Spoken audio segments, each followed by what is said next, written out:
Hey guys, this is Kite, and I would like to tell you that we are not going into High Class Heist. We are going to go into a new level with another gameplay gimmick, one of my favorite gameplay gimmicks at least. But first, let us gather more items from these random windows which lead nowhere. They're more like display cases, easily broken display cases. Hey Sly, you can adjust the game camera using the right analog stick. And to bring the camera behind you, click it. Hey Sly, I forgot to mention this earlier, so I'm going to mention it in an area where the camera automatically locks itself and you can't actually change it.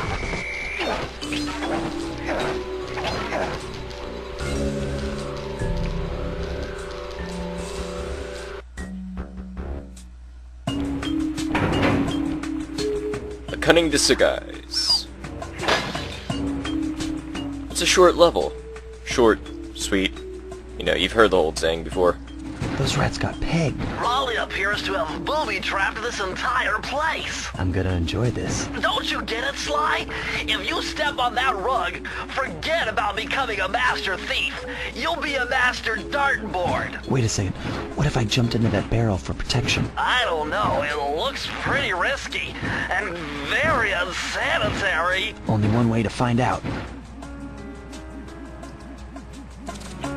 Welcome to the gimmick for this level. We jump into a barrel, and we are suddenly immune from these dart peggers.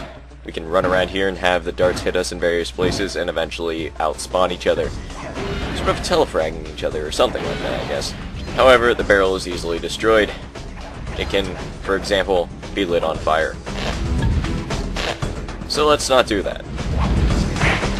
This is a very special barrel, and I really think we should take it with us for the entire level. That is the treasure key right over there. We can't reach it. Oh well.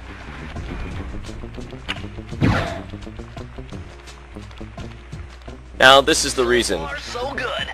Oh, shut up, Bentley. I'm explaining it here. This is the reason that the flashlight guards are the way they are. The only reason they see why they... Thank you for shutting up, Bentley. The only reason that they even have flashlights and only see with the flashlight is so that you can be in the barrel if they're around, if there's a barrel, and you can hide in there. That's the entire reason. That's what I meant whenever I said that this was a stealth action platformer game. They are the stealth element. And the lasers. And the spotlights. And the other security measures. And the theft. And the bonsai!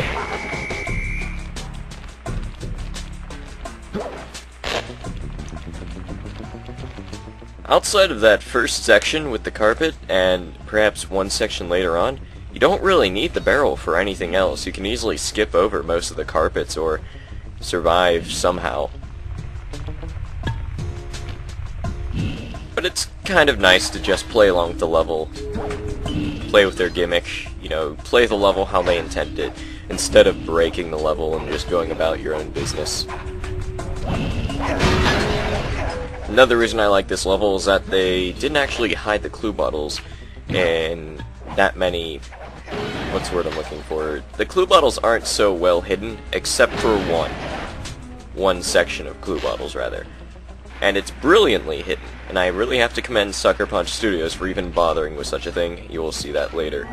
And you will probably be just as amazed as I was the first time I found it, completely on accident. So yes, let's stop talking about what's going to be on later in the video, and talk about what's here now. Spotlights, just as the flashlight guards, will not detect you if you are not moving while in a barrel, even though that they are currently hovering above you, and should, with every bit of common sense and logic, be able to see you. Oh well. And then he runs around and hits me with the green slime. That's the slime I was talking about. You can't avoid it at all.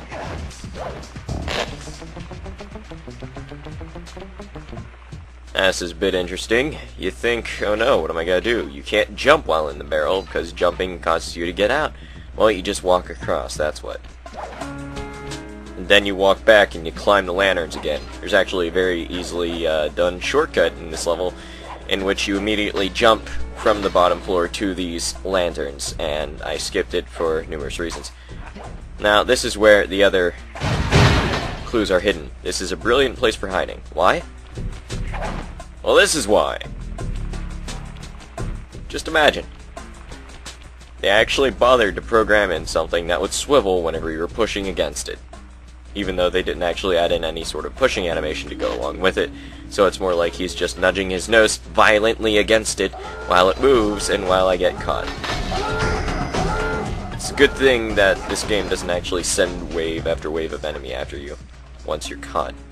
Nor do any of these systems actually alert any of the other systems, and nah, I just can't help it. That bookshelf doesn't look right unless I push it back together completely. There we go. That's a lot better. Now that we've fixed that glaring issue with the bookshelf, which you will obviously never notice, we can return and grab ourselves one of my favorite moves in the game. And by favorite, I mean With the help of a strange fun. compass, It's not the answer useful, was it's simple. fun. Dial in 242.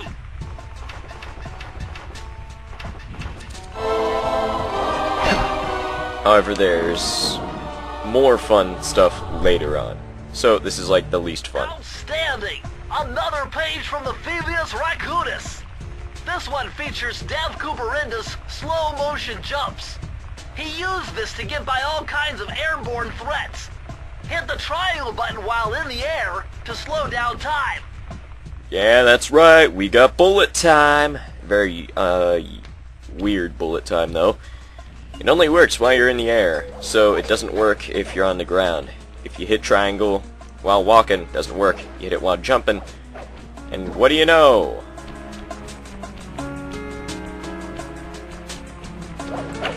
See? Oh yeah, Bentley, that helped me a lot with dodging their airborne projectiles. Yeah, thanks a lot, Bentley. You're a douche.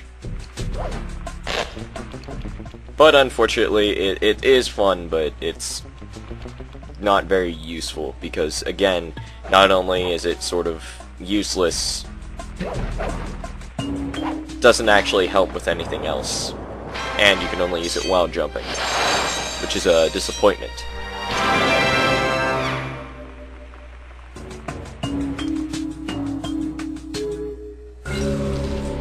However, it does make for some nice cinematics if I feel like showing off.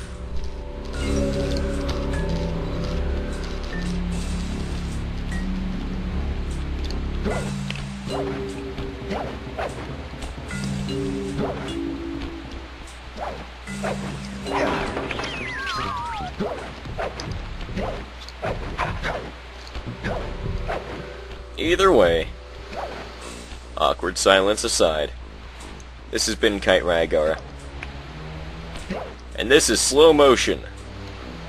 Goodbye.